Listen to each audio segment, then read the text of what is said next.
कितीही सुंदर हेअरस्टाईल करण्याचा प्रयत्न केला तर आपले केस जर असे फ्रीझी किंवा विस्कटल्यासारखे दिसत असतील तर त्यांची हेअरस्टाईल व्यवस्थित बसत नाही। तर मैत्रिणींनो, चला बघूयात आपण आज अशा फ्रीझी किंवा विस्कटलेल्या केसांच्या 3 सुंदर अशा हेअरस्टाईल। व्हिडिओ आवडला तर लाईक करा, चॅनलला सबस्क्राईब करा। नमस्कार, पुन्हा एकदा स्वाती स्टाईलमध्ये मनापासून स्वागत। जर तुमचे असे केस थोड्या प्रमाणात कुरळे किंवा फ्रीझी असतील तर तुम्हाला सुरुवातीला एक स्टेप करायचे आहे, ते म्हणजे तुमच्याकडे असेल ते ॲलोवेरा जेल घ्यायचं आहे। ते हातावरती छान असं चोळून घ्यायचं आणि ते केसांना लावून घ्यायचं। अगदी केसांच्या वरच्या भागाला जरी तुम्ही लावलं तरी छान असे केस थोड्या प्रमाणात तर का होईना सेट होऊन जातात आणि जे जास्त फुगलेले किंवा जास्त फ्रीझीपणा जो आलेला असतो केसांना तर तो सुद्धा बऱ्या प्रमाणात कमी होतो। आणि त्यानंतर तुम्ही लगेच हेअरस्टाईल करायला घ्यायचे आहे, म्हणजे जेव्हा आपण केस विंचरू किंवा कंगव्याने तर त्यावेळेस त्या सुंदर असे केस आपले बसून जातात आणि फ्रीझी जे केस दिसतात किंवा जे छोटे छोटे बेबी हेअर्स दिसतात ते सुद्धा अगदी व्यवस्थित या ॲलोवेरा जेलने बसून जातात। आता बघूयात अशा केसांची हेअरस्टाईल नंबर 1। तर यासाठी तुम्हाला छोटंसं समोरून पार्टिशन करून घ्यायचं आहे आणि त्यानंतर असे थोडे थोडे केस घेऊन ट्विस्ट करत जायचं आहे। आता ट्विस्ट करायच्या समोरच्या ज्या हेअरस्टाईल आहेत त्या तुम्ही भरपूर माझ्या व्हिडिओमध्ये बघितल्या असाल।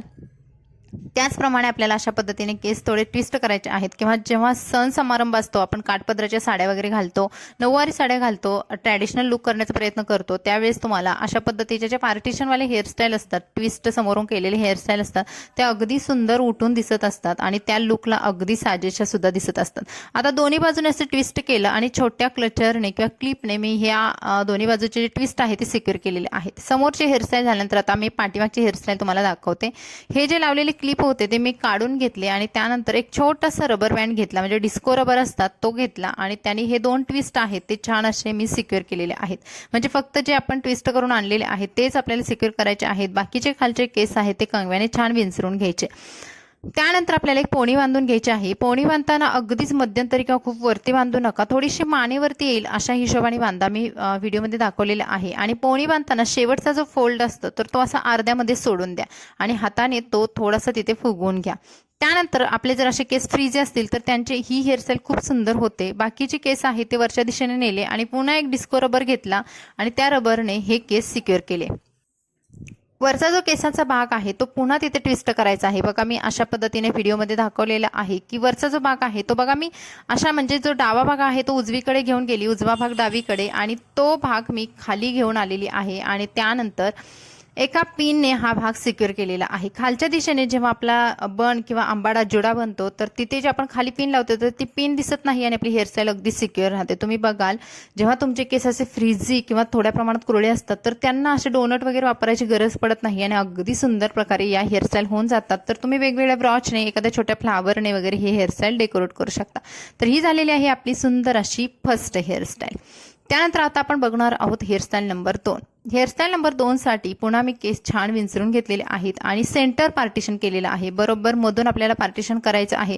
ज्या सेलिब्रिटी वगैरे असतात बघा, ज्या साड्यांवरती असं सेंटर पार्टिशन खूप प्रमाणात आपल्याला बघायला भेटतं। जर आपले बेबी हेअर्स किंवा फ्रीझी हेअर्स असतील तर आपण ऑलरेडी तिथे ॲलोवेरा जेल लावल्यामुळे हे केस आपल्याला वरती दिसत नाही आहेत, छोटे छोटे बेबी हेअर्स वगैरे। आणि केस विंचरताना समोरच्या असे उलट्या दिशेने नाही न्यायचे, आपल्या कानावरच्या साईडवरून असे घेऊन जायचे आहेत आणि त्यानंतर पाठीमागे पोणी बांधायचे आहे।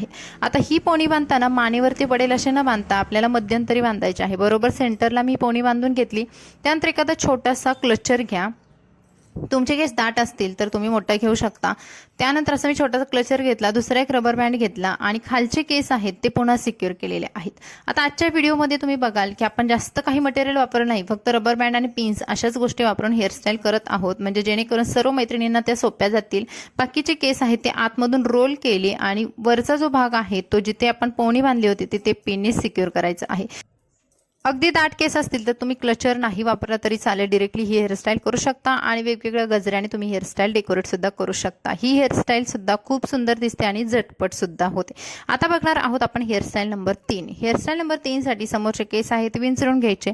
ज्या मैत्रिणींना पार्टिशन नको आहे किंवा ट्विस्ट सुद्धा नको आहेत, प्लेन केस हवे आहेत किंवा समोरून पफ वगैरे हवा आहे तर त्या मैत्रिणींसाठी ही हेअरस्टाईल सुद्धा समोरचे अगदी बेस्ट आहे आणि कमी वेळात सुद्धा होते, थोडीशी स्टायलिश सुद्धा वाटते। आता समोरचे केस आहे ते छान मी विंचरून घेतले आणि थोड्याशा केसांचा हलकासा पप बनवलेला आहे। बघा जास्त उंच किंवा मोठा पप मला सुद्धा जास्त आवडत नाही, त्यामुळे मी माझ्या हिशोबाने हा समोरच्या केसांचा थोडा पप बनवला। केस छान सिक्युअर करून घेतले 2 पिन्सने आणि पाठीमागचे केस आहेत पुन्हा विंचरून घेतले आणि इथे रबर बँड वापरलेला आहे. आता आजच्या व्हिडिओमध्ये आपण डोनट वगैरे वापरलेला नाही, पण रबर बँडच आपण इतके घट्ट वापरलेला आहे जेणेकरून आपली हेअरस्टाईल सिक्युअर राहते आणि जास्त वेळासाठी राहते.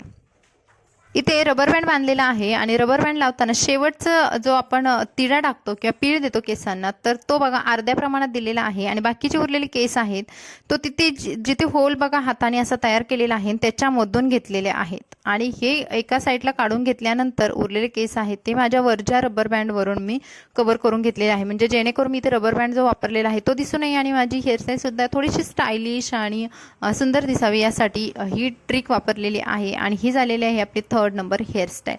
आता या हेअरस्टाईलला तुम्ही वेगवेगळ्या मोगऱ्यांच्या गजऱ्याने डेकोरेट करू शकता, ज्या की उत्तम प्रकारे दिसतात आणि उठून सुद्धा दिसतात. तर मैत्रिणींनो, ह्या होत आपल्या आजच्या हेअरस्टाईल 3 हेअरस्टाईल. तुम्हाला यामध्ये कोणती हेअरस्टाईल जास्त आवडली कमेंट्समध्ये सांगायला विसरू नका. आणि चला पाहत राहा अशाच पद्धतीने नवीन नवीन व्हिडिओ. तर मैत्रिणींनो, व्हिडिओ आवडला लाईक करा, शेअर करा. Bye bye.